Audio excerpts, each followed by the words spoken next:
Hello everyone, and welcome to my General Hospital official channel. I hope everyone is having a wonderful day. Before we begin, please hit the subscribe button and give this video a thumbs up. General Hospital spoilers: is Jason the primary suspect in Drew's mysterious death? According to General Hospital spoilers and updates, if Drew Quartermaine's body is discovered, Jason Morgan may become the primary suspect. Could this gloomy finding lead to surprising proof, complicating Jason's legal problems even more? Fans are aware that Jason was recently involved in a frame-up. Jack Brennan made sure Jason's DNA was discovered at Cyrus Renault's cabin, and Drew refused to confirm Jason's alibi. Fortunately for Jason, this did not become a huge issue because there was no physical body to indicate a crime had occurred. With no evidence confirming Cyrus' death, Brennan promised Jocelyn Jacks that Jason would not face prison for her crime, but the situation could change radically if Drew dies tragically. All indications point to Drew being killed off in a mystery plot, which might swiftly put Jason at the top of the suspect list. Jason could be caught at the crime scene, discovering the body, or in another way. It's easy to see Jason being discovered at the crime scene or encountering some dramatic mishap that gets him in trouble. As the tale develops toward Drew's tragic fate, the antagonism between Jason and Drew is predicted to heat up, potentially casting suspicion on Jason. While it is unlikely that Jason will be the one to eliminate Drew, someone may go to great measures to give the impression that he did. Jen Sidwell already looks to be planning a plot involving Alexis Davis and the entire Dagger episode. However, it is unclear whether this plan is tied to Drew in any manner. Jason could be framed by Sidwell for another reason. With Sidwell displaying his ability to frame others, Jason could quickly find himself caught in a trap of his own creation. With the recent confrontation of Sidwell at gunpoint and a history of enmity between them, the stage is set for potential reprisal. Jason appears to be going to meet Sidwell again, this time with a warning concerning Sasha Gilmore Corbin, which might rile up this villain even more. It wouldn't be shocking if Sidwell opted to kill Drew and blame Jason. Anyway, Drew's destiny is grim, and his body is certain to surface at some point. The evidence may expose Jason, forcing him to battle for his innocence. As this plot progresses, expect more clues and foreshadowing about Drew's fate, so keep watching. General Hospital spoilers: Valentine offers Sonny the name of penthouse bomber bargains for life? General Hospital spoilers suggest that Valentine Cassadine may reveal the identity of the penthouse bomber. Will Valentine make a deal with Sonny Corinthos for his life and freedom? In the March 17th episode, Sonny discovered Valentine in the middle of a break-in. Valentine returned to his former apartment to gather phony passports and other paperwork, but Sonny apprehended him at gunpoint. Valentine is now in a difficult place. What will he do next? Sonny might simply fire at Valentine or call the cops, but neither option will appeal to him. With that in mind, Valentine's best option is to try to negotiate with Sonny. This is Valentine's chance to make a bargain and hope to get out of this situation alive. On March 18th, GH spoilers state Valentine will reveal some information, thus we can presume Sonny will be the recipient. Perhaps Valentine will persuade Sonny to let him go in exchange for some crucial information.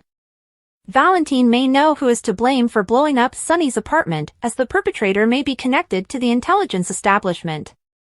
Perhaps Valentine will provide the culprit's name in exchange for his survival and escape. Sonny may wonder why he should believe Valentine given the circumstances, and he may even assume that Valentine himself planned for the incendiary device.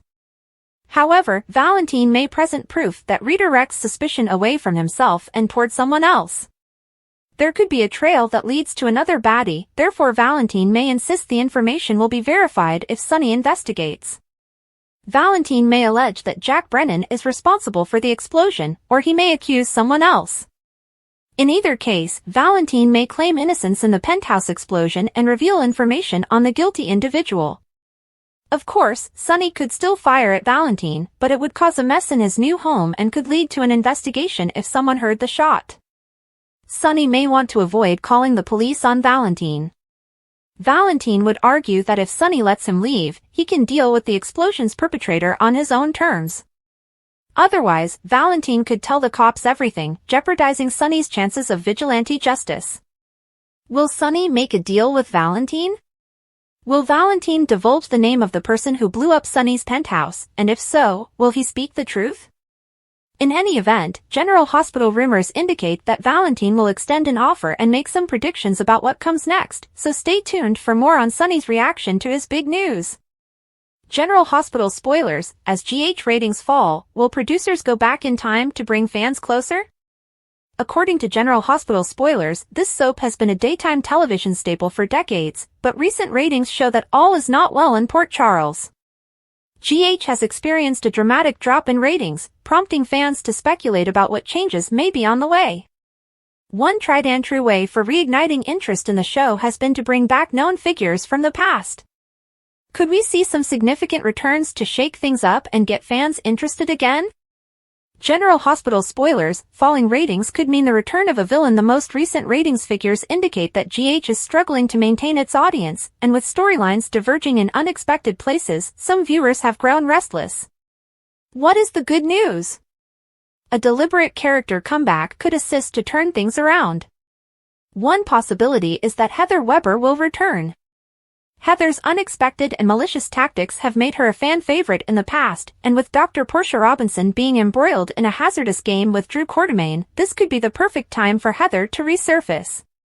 If the showrunners want to bring some mayhem and drama back to Port Charles, Heather is always a sure bet. Could her comeback be the catalyst for GH's ratings recovery? GH spoilers tease Jax is just a judge's order away. Jasper Jack's long-awaited comeback has sparked speculation among fans. Rademacher sued ABC after his firing, and while his complaint was dismissed, he has since challenged the decision. If he wins his appeal, GH may be able to reintegrate Jax into the canvas, albeit this is unlikely.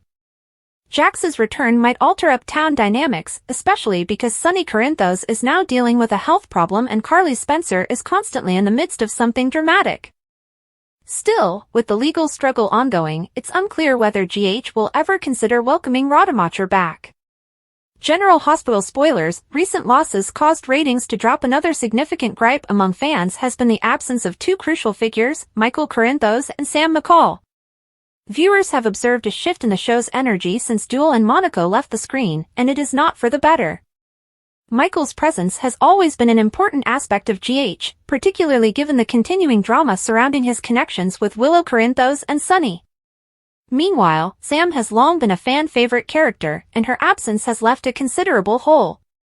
If GH wants to reverse its ratings decline, returning these major personalities could be a critical step toward regaining audience interest. Time is running out for Carly. Jocelyn continues her espionage training while Chase flips out, and Jack and Anna are concerned that Carly's cure may not arrive on time. An enraged Chase exclaims at a sobbing Brooke Lynn, "It changes everything." Discovering that Dante was the father of BLQ's child has thrown Chase for a loop. Lulu asks Dante, "Does this make me a selfish jerk?" while a panicked Brad tells someone on the phone, "I need your aid right now." It's possible he knows that Luke is hooked up with someone and needs help figuring out what to do because elsewhere, after their tryst, Marco asks Lucas, "How are you feeling, sleepyhead?" Anna informs Jack, "Let's hope it gets here in time." Clearly, they're waiting for a cure for polonium poisoning in order to save Carly's life. Meanwhile, during WSB training, Vaughn informs Jocelyn, "No one can ever know what you're really doing." She's taking Super Spy 101 seminars, and the Jocelyn who emerges from the other side will be deadly. Sasha tells Jason, "The one who is at risk is Michael." The weekly teasers demonstrate that Sasha is on the same page with Jason. Perhaps they're scared Tracy is focusing on the wrong Quartermaine as the baby's father. Sonny, pointing a gun at Valentine, inquires, "What's the matter? Has the cat got your tongue?" Val is probably taking a moment to formulate an answer after Sonny asks him if he forgot anything at the end of the previous episode. The teasers also suggest that Valentine provides information, so he may know who is responsible for the explosion of Sonny's penthouse. Felicia walked James across the hospital hallway, her grip gentle but tight on his wounded arm. The child winced, cradling his other arm to his breast, his normal swagger fading from pain. Willow saw Felicia's strained expression as they approached the reception counter. "We need a doctor," Felicia said, her voice filled with desperation. James took a nasty fall. Willow's gaze shifted to the boy's arm, which was already swelling. She did not waste time asking inquiries. Instead, she turned and summoned Isaiah, who arrived moments later, analyzing the situation with the calm efficiency that comes with expertise. "What happened?" he inquired, bending slightly to meet James' apprehensive gaze. James shuffled awkwardly, reluctant to respond. Finally, he murmured, "I was sledding." Felicia groaned. "Off the roof?" Isaiah raised an eyebrow but didn't go any further. "Sounds like a daredevil move," he said, motioning to an exam room. "Let's take a look." As he carefully explored James' arm, he let out a piercing hiss of pain. "We'll need x-rays," Isaiah stated. James grumbled, "I'm pretty sure it's broken." "That refers to a cast. And my mom will find out." He gave Felicia a forlorn look. Felicia crossed her arms, saying, "She's gonna kill me. The only reason she doesn't know yet is that she's attending a meeting." "But James, she'll find out." His shoulders dropped in defeat. A short time later, X-rays verified the fracture, and James was fitted with a cast.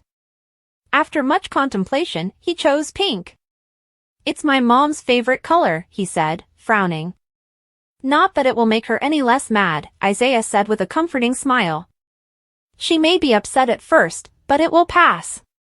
Felicia rubbed James' shoulder. "Come on, kid." It was time to go home and face the music. Portia paced in her office, her thoughts jumbled with fear and strategy. She had called Rick because she required his experience, but even as he sat across from her, calm and cool, doubt gnawed at her. "This involves Heather Weber," she explained, carefully observing his reaction. "I need to know if that's a problem." Rick blinked briefly. "My relationship with Heather is in the past. If you need help, I'm listening." Taking a deep breath, she laid it all out, the questionable decisions she'd made about Heather's medical testing, the lab worker who'd been blackmailing her for months, and, most worrying, Drew Quartermain's intervention. "He knows," she confessed. "And now he is using it to push my hand. He wants me to set up a meeting with Curtis to end their feud." Rick examined this, his fingers tapping lightly on the desk. "First things first," he stated. "I'll look into the potential damage this could have to your career if it comes out. In the meantime, do not inform Curtis. Let Drew assume you're playing along." Portia paused, but Rick's attitude was solid. "Stall him," he recommended. "Until we figure out our next move." Drew marched through the hospital corridors, his mind preoccupied with his most recent project, a pediatric sports program aimed to help long-term patients regain confidence and movement.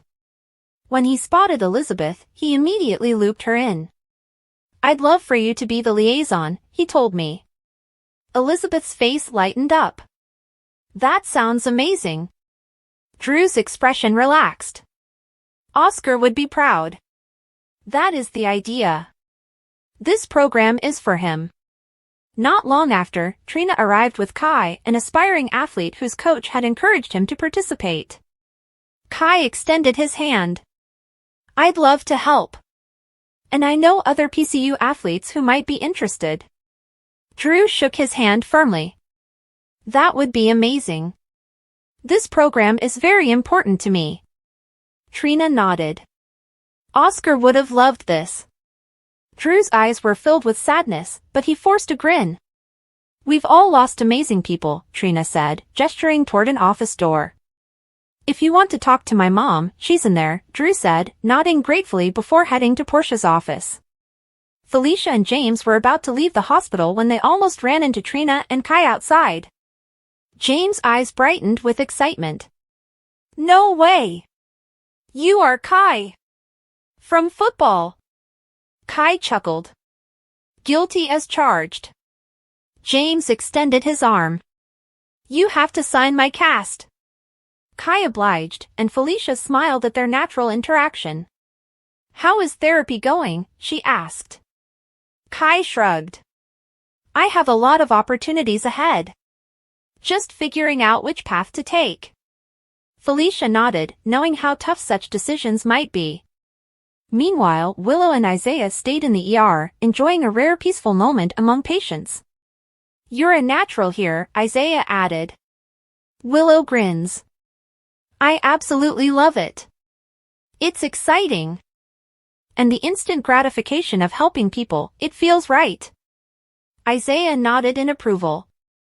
That's how you know you're in the right place. Liz noticed Rick dashing down the corridor and called after him. Did you find the person you were looking for? Rick barely slowed his pace. Yeah. Liz scowled as he disappeared around the corner, a persistent feeling of unease creeping in. Drew knocked on Portia's office door and stepped inside when she invited him in. I got your message, he said. Portia exhaled. I will do what you ask. I'll speak with Curtis. Drew nodded, knowing this was just the beginning. Alexis stood in the foyer of Sunny's freshly acquired home, looking around in disbelief. Did you buy Valentine's house? Sunny smirked. Seems that way, Alexis sighed. I am here on Diane's behalf. Papers for Joe's Educational Trust. Tracy's tea break at the Quartermain house was cut short when Gio raced in. There's someone outside, he said. Tracy scarcely blinked an eye as she said, surveying the property. I hired him. Lois scowled. Perhaps we could just relocate the crypt? Tracy scoffed. Absolutely not. Just then, Sunny arrived with documents for Gio to sign. Tracy obstructed his route. Not without knowing what they are. She scanned the documents, her face hardening. Absolutely not, Lois said, explaining that Sunny had been paying Joe's schooling for years. But Tracy remained unimpressed. I won't let Gio be another casualty of your world, she told herself. Sunny pushed the papers towards Gio. Gio signed without hesitation, it's your call. Tracy later examined him with renewed appreciation. That was courageous. You have nerve. Gio addressed her gaze. Sunny supported me when no one else did. Tracy sighed, that matters. Just take care. Loyalty can cost you more than you think. That night, Sunny sat alone at home, leaving a message for Alexis. Before he could think about it, the doorbell rang. Lois stood outside with an unclear expression. I wanted to apologize for Tracy. Sunny folded his arms. I don't care what she thinks about me. I just want Gio to live a wonderful life. Do you believe I should keep away from him? Lois hesitated, knowing there was no simple response. Eva LaRue of General Hospital reveals major spoiler about Adrian Anchando's character, and will Blaze return? General Hospital spoilers suggest that viewers should prepare for a massive bombshell in Port Charles within the next week or so. Actress Eva LaRue shared a major spoiler on social media for fans about the new character Marco, played by Adrian Anchondo, who appeared on the serial this past Thursday, March 13th. More details are provided below. Mysterious Marco seduces Lucas Jones. General Hospital viewers may recall that Lucas Jones and Marco met on Thursday's episode, and sparks flew. The two kissed at a bar before heading up to Lucas' room for more. All viewers know about Marco is that he is a lawyer who is attractive, charming, and secretive. Nevertheless, owing to LaRue's social media post, they now get an idea of his beginnings in Port Charles. LaRue took to Instagram on Sunday, March 16th, and shared a snapshot of herself with her new co-worker, Anchondo, and her previous colleague, Jacqueline Grace Lopez.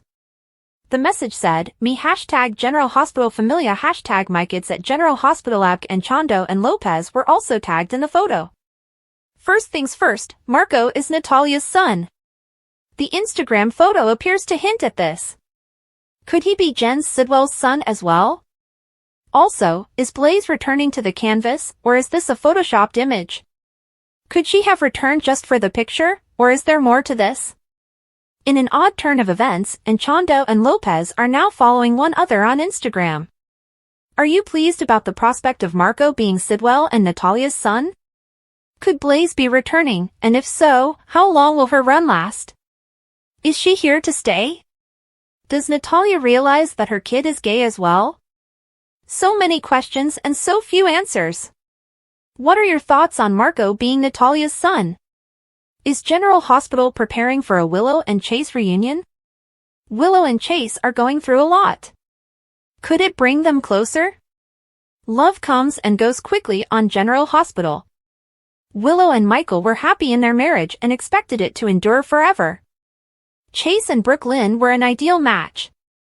One pair has ended their relationship, while the other may be in trouble. What happens next? Chase from the past is a genuinely decent person. Once, he and Willow were madly in love. Chase and Sasha, however, moved aside to let Willow and Michael to bond and raise Wiley together. He made the sacrifice for the woman he adored. Fans cheered for Michael and Willow. They had another child, she beat cancer, and all was fine with the world. Until she fell for his scary Uncle Drew, and we all know that won't last. What will she do then? Chase is one of the few people in Port Charles that remains kind to Willow. He does not judge her for what she did, he is simply a buddy. It would be natural for her to gravitate toward him if and when she and Drew split up. Chase from Last Man Standing adores Brooke Lynn, and the couple is happily married. However, a significant secret has the potential to break everything apart. They are about to find out that Gio is her son and his friend Dante is the baby daddy. This is a shocking revelation that has the potential to transform many Port Charles residents' lives. Meanwhile, Chase discovered that he is unable to father the kid that he and his wife urgently want. Brooke Lynn and Dante will bond with each other and their son, making Chase feel excluded. Willow will eventually get rid of Drew and flee to Chase since she constantly needs a man to save her. Plus, she already has children and may not care if he is unable to have any. These two have a clear path to reconciliation. Will this be the end of BLQ and Chase? Say it's not so. What is your opinion? Do you think Chase and Willow will reconcile? Drew Quartermaine appears to be in peril, and recent events may have only set the stage for a dark and twisted turn. A tragic statement from Portia Robinson could be the spark that sets off a lethal chain of events, leaving Drew with the ultimate punishment for his wrongdoing. The first key clue may have come from the March 5th episode, when Portia delivered a disturbing phrase during a tense conversation with Ava Jerome.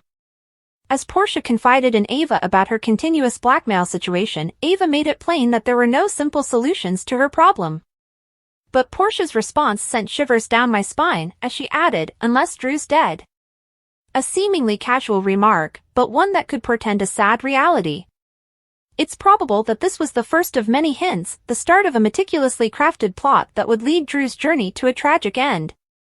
After all, Drew has been making enemies at a quick speed, and with such a long list of foes, it wouldn't be shocking if someone decided to take serious measures against him.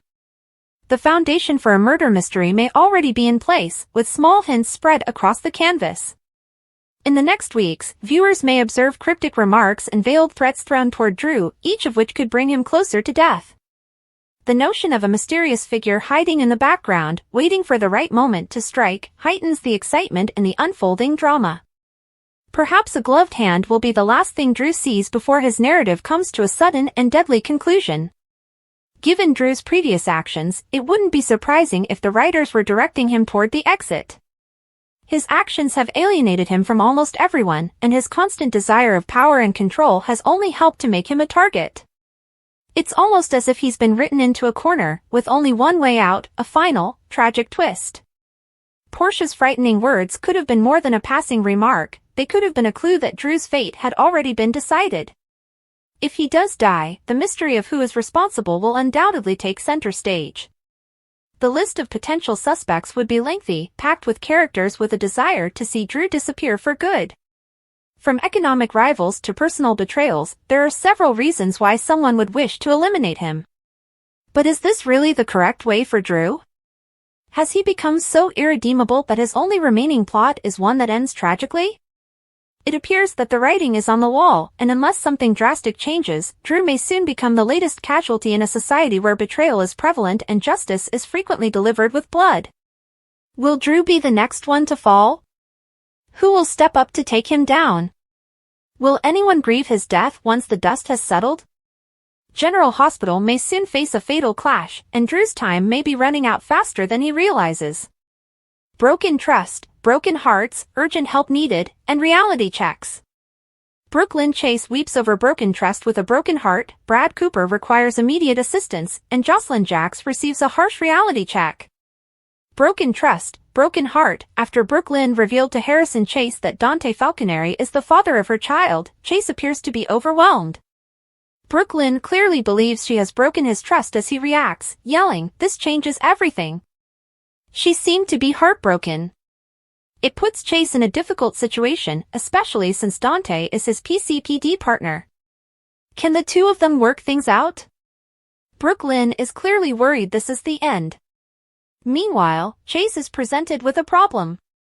She just had to ask. Meanwhile, Dante is with Lulu Spencer, and it appears like she simply had to ask. Lulu wants Dante to tell her if something makes her act selfishly. She should be delighted now that Charlotte Cassadine has returned home and her family is complete except for Dante. Charlotte's home is Rocco Falconeri's home, and all Dante needs to do is move on, but she'll give it time. Brad Cooper is on the phone, and he urgently needs assistance. It appears like everyone is still in Miami for the conference, unless they've all traveled to Port Charles. Brad does not appear to have returned to GH, but he is in a motel room. Brad is clearly in a panic mode because the person he is phoning does not appear to be running to his rescue.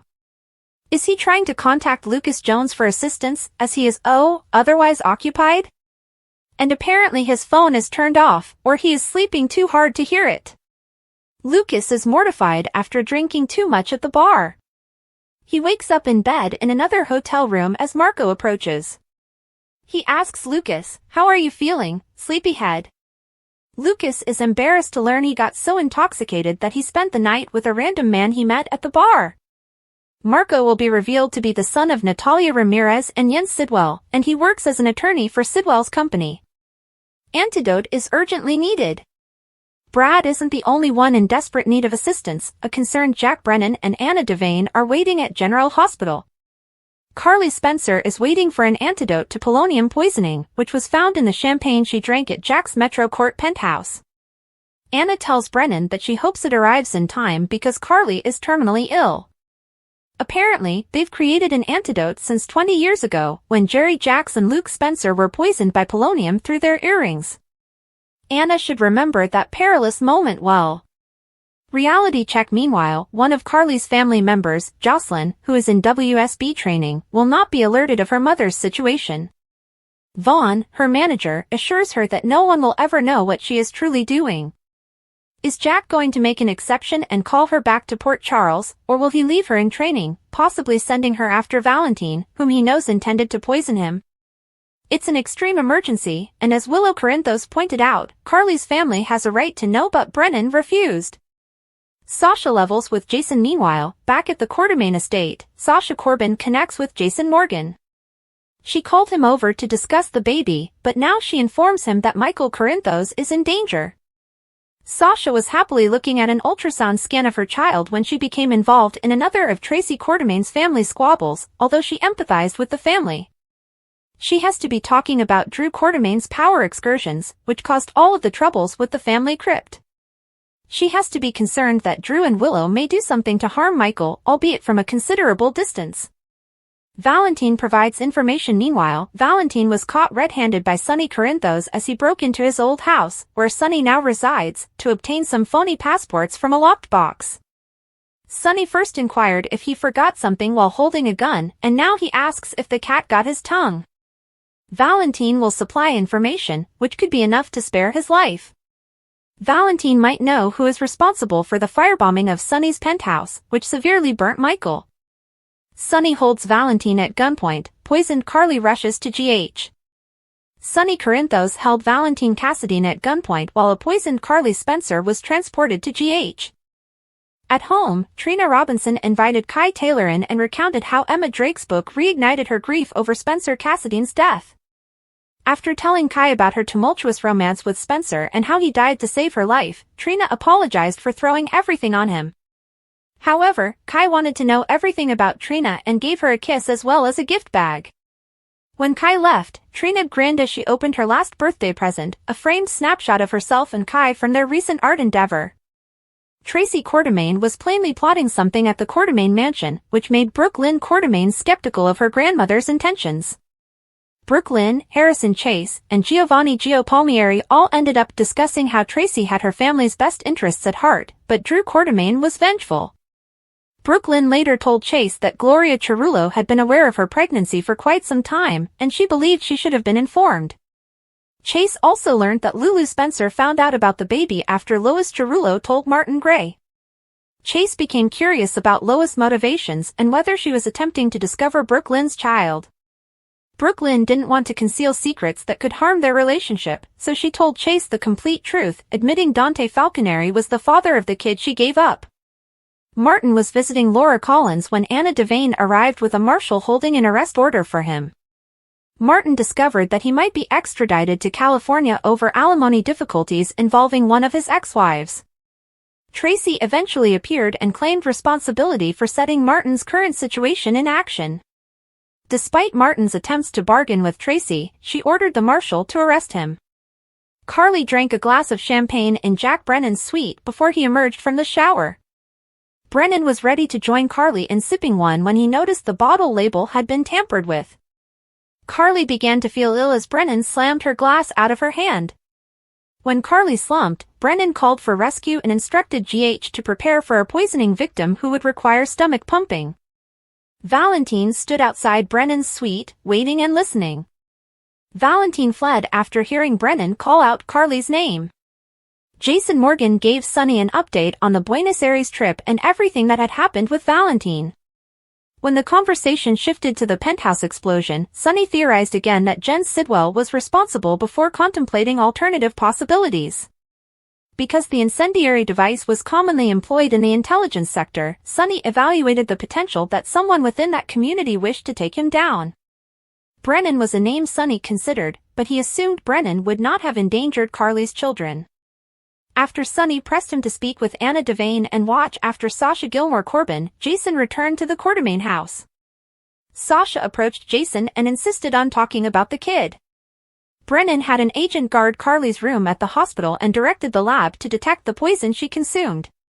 Willow Corinthos proposed bringing Sonny into the loop, but Brennan rejected the proposal, citing national security concerns. No one unapproved was allowed to enter or exit Carly's room. Isaiah Gannon wasn't happy with Brennan yelling instructions, but he ultimately switched his attention to Carly, even though they needed to know exactly what she ingested to help her properly. Back with Brennan, he informed Anna about Carly's ordeal and received a phone call confirming Carly had been poisoned with polonium. Valentine broke into Sonny's former home to steal several passports and whatever else he had stowed there. When Sonny appeared nearby, he pulled a revolver on Valentine and inquired if he missed anything. Thanks for watching. If you like this video, so please don't forget to subscribe my channel and don't miss any update.